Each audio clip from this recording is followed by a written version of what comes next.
see that? I just think I leveled up my video. Or I learned how to use the software. Hey everyone, I'm back with a review of a running shoe. It's a model I did not think I would buy again after the last one I bought, but I'm really glad I did. And that's the Asics Gel Noosa Tri 13. If you get anything out of the video, hit the like button, comment down below if you've got anything to say, and subscribe if you want to support the channel. Watch me grow! I've got an Instagram account, it's 3 kicks a day. Go over there, give us a follow, I'm posting content over there daily. I didn't think I'd buy another Gel Noosa Tri. You know what, I'm just going to call it the Noosa. I didn't think I'd buy another Noosa after the last model I bought, and there's a good reason for that. The last model I bought was one of these guys. It was the Noosa 10. So there's been a few iterations since then, a total departure from what I've been used to with the Noosa series. It was built with a really specific purpose, and I felt like if you weren't a triathlete, you may not have got a whole lot of benefit. As a sort of beginner runner, I certainly didn't get any benefits with this. While some of the upper was really nice and breathable, the other parts had huge amounts of overlay. It had a really low stack height. Cushioning was super firm. It didn't offer me anything as a runner that would make me want to go back to it. I think I may have run once in it. It just really wasn't fun. Anyway, get rid of that. But now we've got the Noosa 13 and it's beautiful. I've got to say, from an aesthetic perspective, it looks great, but you're probably thinking that looks really familiar. You're right, it is familiar. This is basically an Evo Ride 2.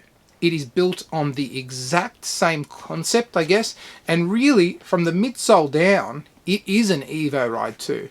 There's a few changes, mainly in the upper, that make this a bit more tri-friendly, I guess. You've got a pull tab here at the back, you've got a little bit less structure on the heel counter, and the tongue is less padded. The other thing comes by way of packaging. You get a set of elastic laces, which would be really good for slipping the shoe on and off. But one of the really good things about all of those changes is that it doesn't compromise any aspect of the running shoe for someone who doesn't perform in tries. A question one might ask is, well then why would you buy the Noosa? Just get the Evo Ride. Where's the fun in that? Where's the fun in not having a print like this to run in? It's super cool.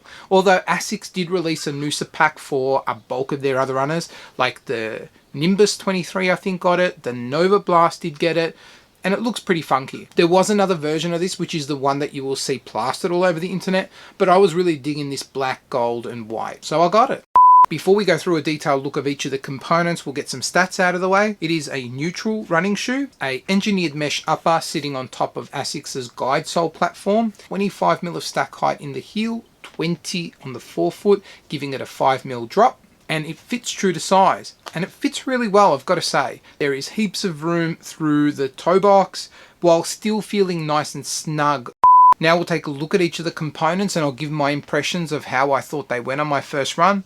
And just for context, the run that I took it on is a kind of standard 11k route that I like to take all my shoes on. The reason for that is because there is a sort of variety of different terrains, roads, pavements, gravelly type of surfaces, and a bit of up and down. So it's really good at getting a feel for what the shoe may or may not be good at. Anyway, let's go into the outsole. What you can see is there is a fair bit of rubber coverage that is concentrated up around the forefoot going down into the midfoot. The rubber that Asics use for the Noosa 13 is their AHA Plus, which is a specialized rubber compound. I think that's meant to be 50% more resistant to abrasion and whatnot. It's relatively thin, and it'll be interesting to see how something like this holds up. There is a bunch of it that runs through the medial side of the shoe and wraps around the heel. There was no issues, and I felt like it was completely secure. I'd be interested to see how this holds up from a durability perspective. I know that they use the AHA compound on the Nova Blast that I put over 100 Ks in, and durability there didn't seem to be an issue. I'm not expecting any major issues from this. Up into the midsole, and what we've got is what Asics dubbed their guide sole platform. That gives basically 3 different elements to the midsole, and they are a firmer layer of Flight Foam Light that sits on top of the midsole, and down below is a softer Flight Foam Propel. When I was originally looking at the shoe and I read that they had gel in the title, I thought it was just a nod to basically models gone by. I couldn't see any gel and I didn't think that there would be any in there. But there is. The gel is actually in the midsole around the heel, providing a little bit of extra cushioning. The reason why the Flight Foam Propel that sits at the bottom of the midsole is softer is so that way the shoe, or the midsole, can adapt to the ground as you move through your stride while maintaining that rocker action to then take you off to your next stride. In practice, it worked really well. For those of you who are considering the Noosa and may have run in another Flight Foam runner and really appreciated the softness, you won't get that level of softness here. I found it worked really well for those medium or faster paces.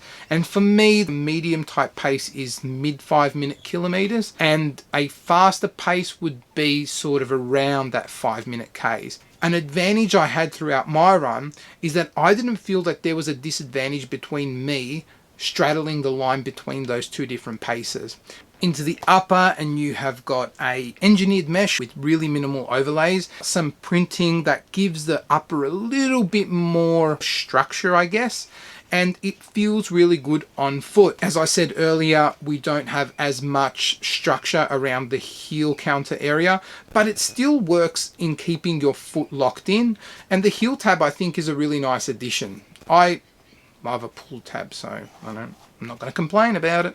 Focusing our attention back onto the shoe and the gusseted tongue, it is lightly padded, and there is almost like I want to say it's a perforated mesh, because there is a mesh that sits underneath and then almost another layer of mesh on top of that with bigger holes, but it is essentially a gusseted, lightly padded, very comfortable tongue. And because it's gusseted, there was no issues with it slipping at all during the run. Lacing system, again, fantastic. You've got heaps of eyelets that run up both sides.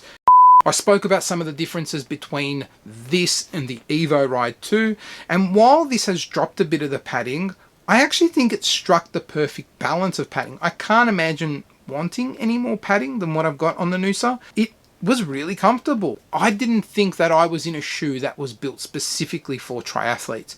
I can appreciate that some of the enhancements that have been made would be really well suited to a triathlete, but I'm certainly not punished for not being a triathlete. I can use this runner and I can use it really well. After my first run, I'm really happy to say this goes into the rotation pile. It's not one that goes at the bottom of the stand thingy that I've got where I place my shoes and sort of forget about it, and then maybe in a few weeks time be like, oh yeah, I bought those pair of shoes, maybe I should go for a run in them. I'm really interested to take it out a lot more and just to see how it performs over different types of runs. Based on my first run, the only caution I would provide to anyone considering purchasing the Noosa 13 is don't purchase it if you are expecting a plush sort of running experience. That's not what this is for. As always, comment down below if you've got anything to say, or if you want to share with other people if you've maybe run in the Noosa 13 and have a different view to what its strengths are. Until my next vid, later.